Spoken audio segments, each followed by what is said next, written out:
Hello everyone, स्वागत है आप सभी का एक नए संडे Q&A वीडियो में। मैं हूं आपके साथ आशीष सर। आपके उन सभी सवालों के रिप्लाई करूंगा इस वीडियो में जो आपने हमसे कम्युनिटी टैब पोस्ट में पूछे थे। काफ़ी इंटरेस्टिंग सवाल है, तो चलिए पहला सवाल लेता हूं। इससे पहले प्लीज़ वीडियो को लाइक और अपने सभी दोस्तों को भी शेयर कर दीजिए। और अगर आप भी अपना सवाल हमसे पूछना चाहते हैं, किसी भी टाइप का डाउट है, तो आप हमारे चैनल को सब्सक्राइब कर लीजिए और हमारे कम्युनिटी टैब में अपने सवाल को पूछ सकते हैं।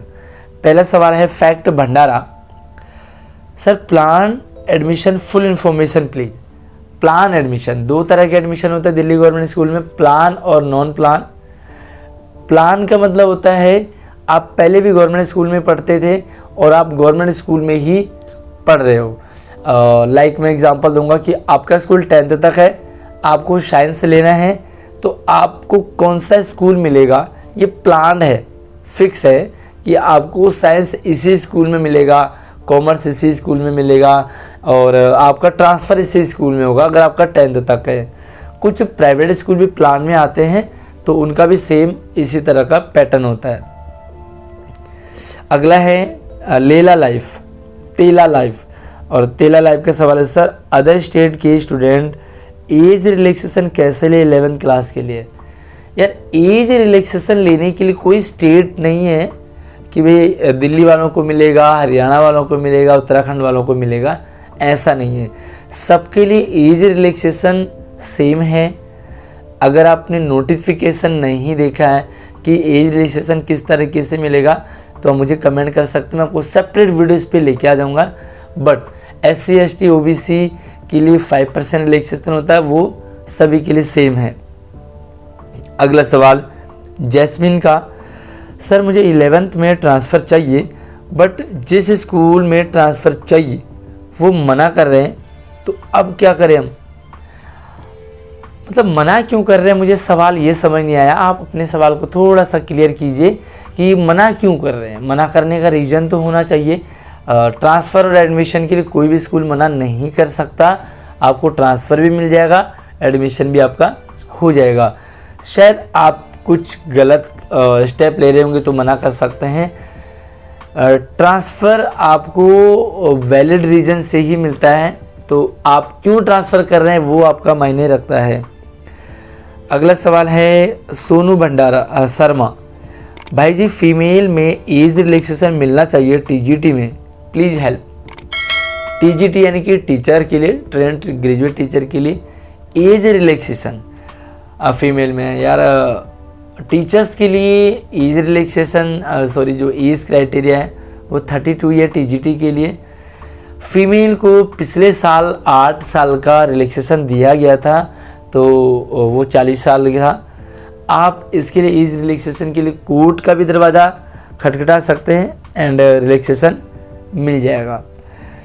अगला सवाल है fact Bhandara, transfer from one government school to other government school. Yes, transfer government school से दूसरे गवर्नमेंट स्कूल में ही होता है। एडमिशन अगर आपका एक गवर्नमेंट स्कूल में है और दूसरे गवर्नमेंट स्कूल में फिर से भी एडमिशन लेना चाह रहे हैं तो नहीं होता।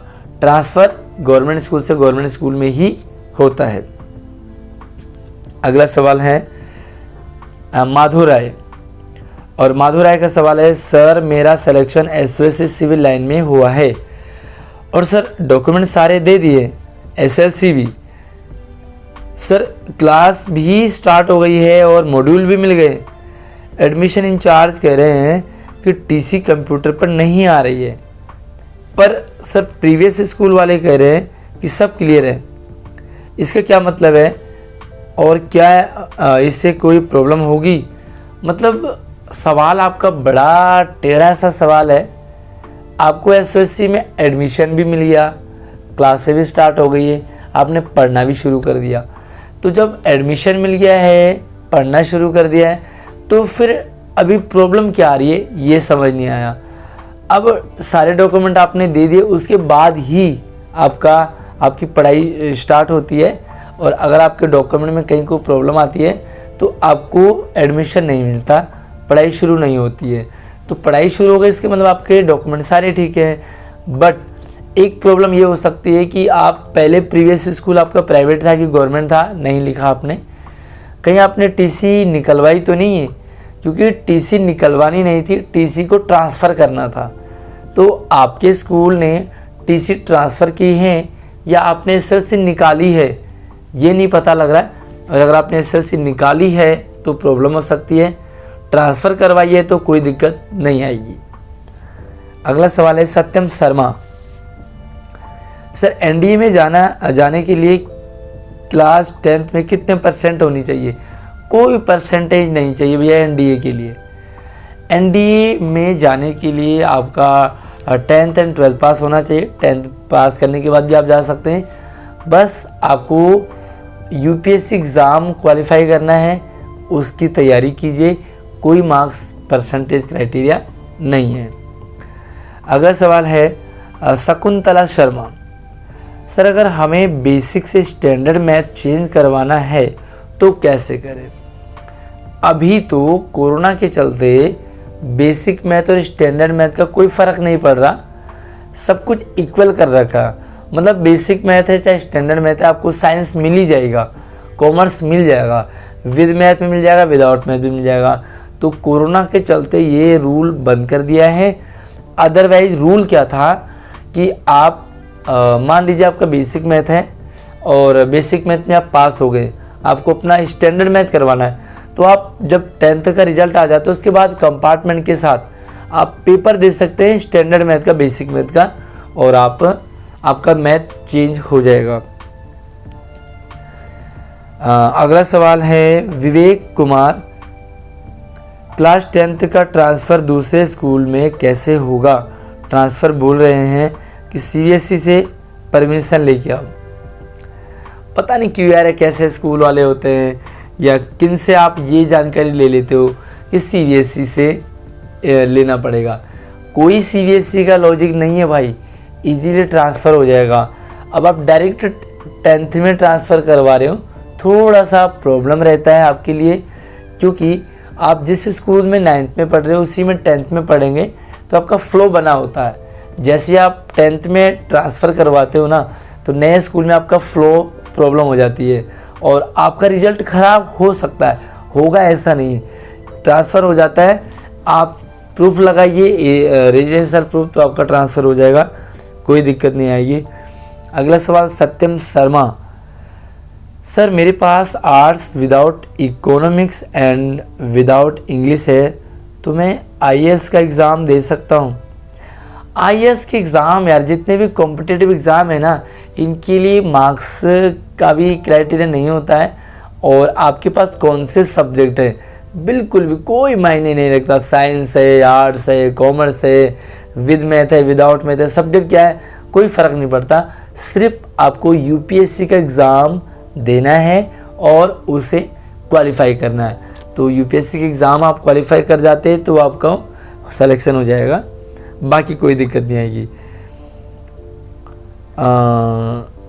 न्यून डिपिक्स, sir please tell me what is एनुस।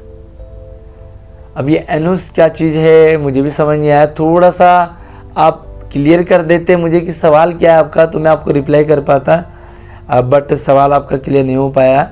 तनिष्क का सवाल है, सर क्लास 11 की पढ़ाई कब से स्टार्ट होगी स्कूल में, स्कूल ओपन कब होंगे? 11th क्लास की पढ़ाई जल्दी शुरू हो जाएगी। अभी एडमिशन का दौर चल रहा है और एडमिशन का दौर लगभग पूरा हफ्ता ले लेता है, 10 दिन ले लेता है। जैसे ही आप अपने एडमिशन प्रोसीजर कंप्लीट करवा लीजिए, साइंस आर्ट्स कॉमर्स आपको क्या चाहिए वो करवा लीजिए, उसके बाद आपको एक स्लिप मिलेगी आपके स्कूल से, उस स्लिप को ले जाइए जहाँ पे आपका एडमिशन हुआ है और आपकी पढ़ाई शुरू हो जाएगी। आपको सेक्शन बढ़ जाएंगे, साइंस आर्ट्स कॉमर्स है, हिंदी इंग्लिश मीडियम है, सब कुछ आपको मिल जाएगा। तो विद इन 10 to 15 डेज में आपकी पढ़ाई शुरू हो जाएगी। अगला सवाल है फूड लवर, सर मेरे स्कूल वाले कह रहे हैं कि तुम्हारा ट्रांसफ़र तभी होगा जब इस स्कूल में तुम्हारा एडमिशन होगा।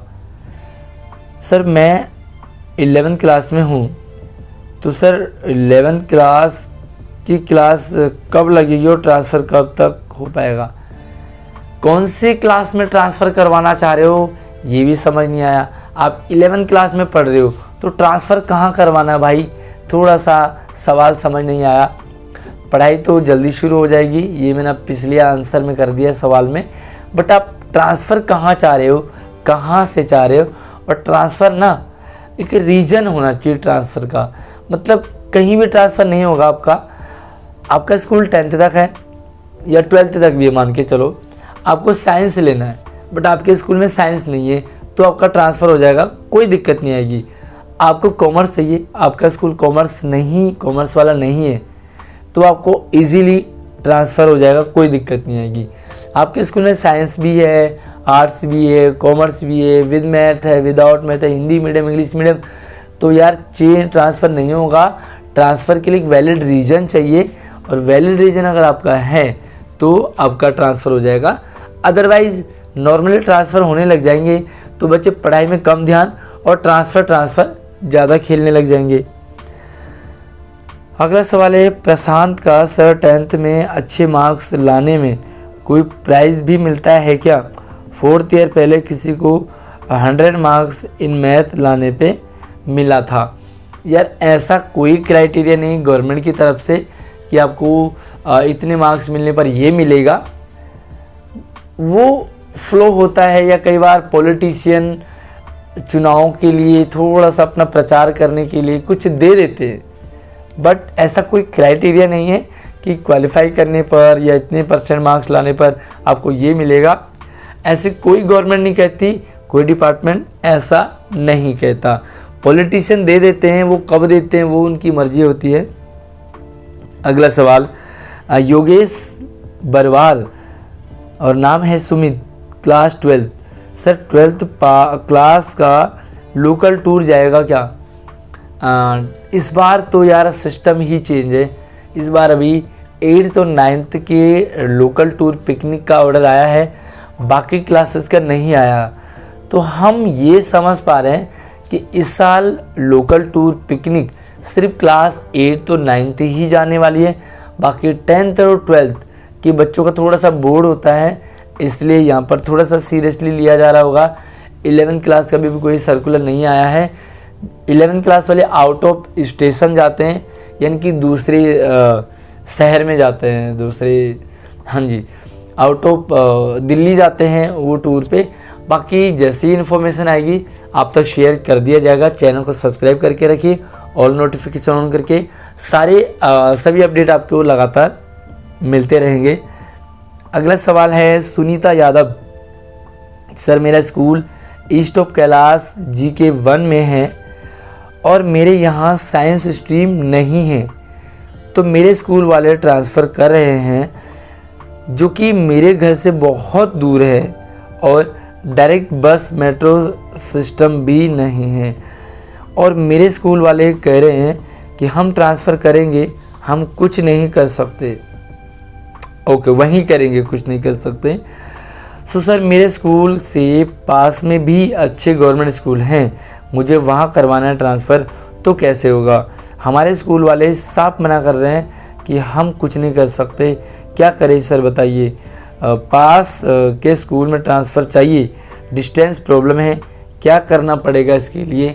देखिए डिस्टेंस प्रॉब्लम है तो 11th क्लास के लिए गवर्नमेंट कहती है, डिपार्टमेंट कहती है कि डिस्टेंस भी मायने नहीं रखेगा, आपको जाना ही पड़ेगा जो स्कूल आपको अलाउड किया गया।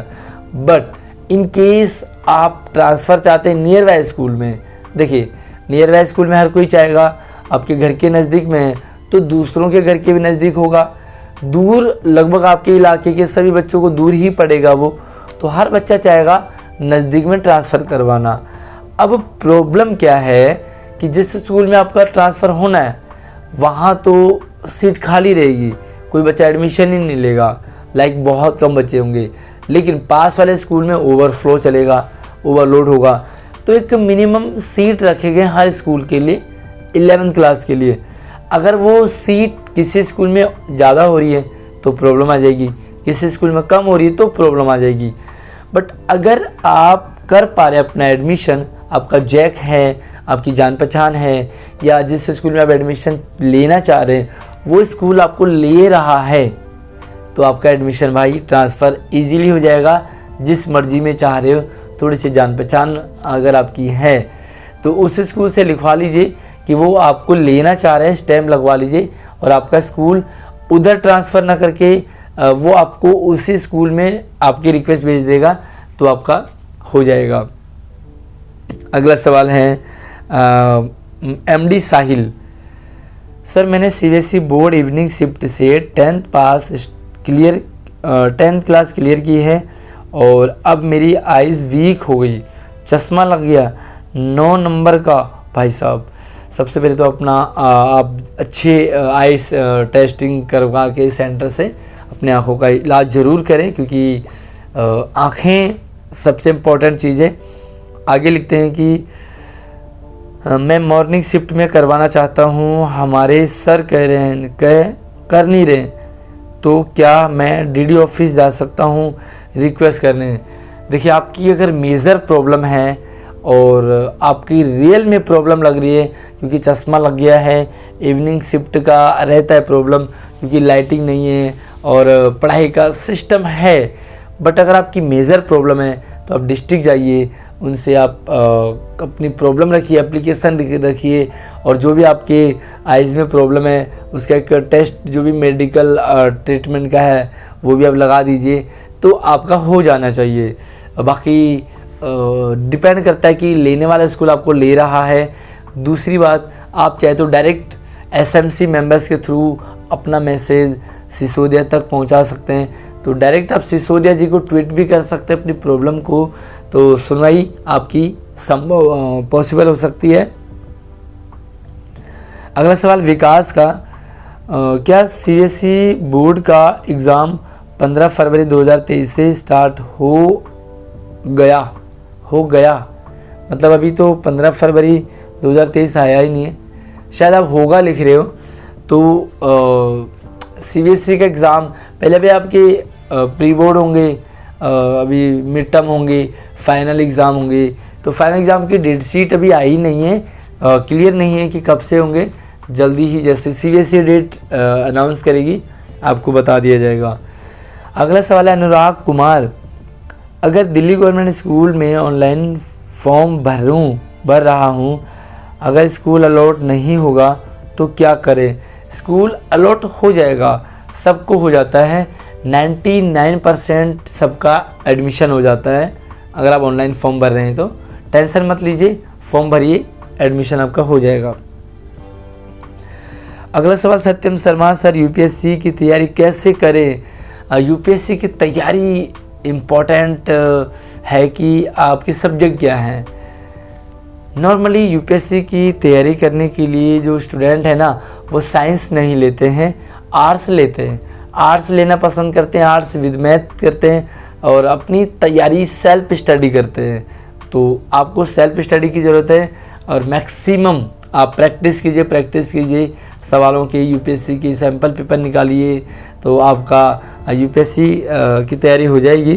बाकी ये पर्सन टू पर्सन डिपेंड करता है आप कितनी अच्छी तैयारी कर पाते हैं, कितना टाइम आप स्टडी को दे पाते हैं, आपका टाइम टेबल शेड्यूल क्या है उस पर डिपेंड करता है। अगला सवाल है शकुंतला शर्मा, प्लीज़ सर इसका आंसर बता दीजिए। किसका आंसर बताना पता नहीं है, आंसर बता दीजिए लिखा हुआ है। अगला सवाल है सत्यम शर्मा का, आईएएस एंड आईपीएस बनने के लिए क्लास 10th एंड 12th में कितने परसेंटेज होनी चाहिए। कोई परसेंटेज की ज़रूरत नहीं है, ना ही एनडीए के लिए, ना ही आईएएस के लिए, ना ही आईपीएस के लिए। सिंपल सा यूपीएससी का एग्ज़ाम दीजिए, क्वालिफाई कीजिए और एडमिशन आपका हो जाएगा। तो ये सवाल थे वो जो आपने हमसे पूछे थे, काफ़ी इंटरेस्टिंग से, नॉलेजेबल थे। आई होप कि आपका डाउट क्लियर हो गया होगा। फिर भी कुछ डाउट रह गया हो, कोई कमेंट छूट गया हो तो सॉरी कहना चाहूँगा आपको। बस इस वीडियो को लाइक करके शेयर कर दो अपने सभी दोस्तों को और चैनल पर पहली बार आएँ तो सब्सक्राइब ज़रूर कर लेना ताकि इन फ्यूचर भी आपके डाउट क्लियर होते रहेंगे। जय हिंद।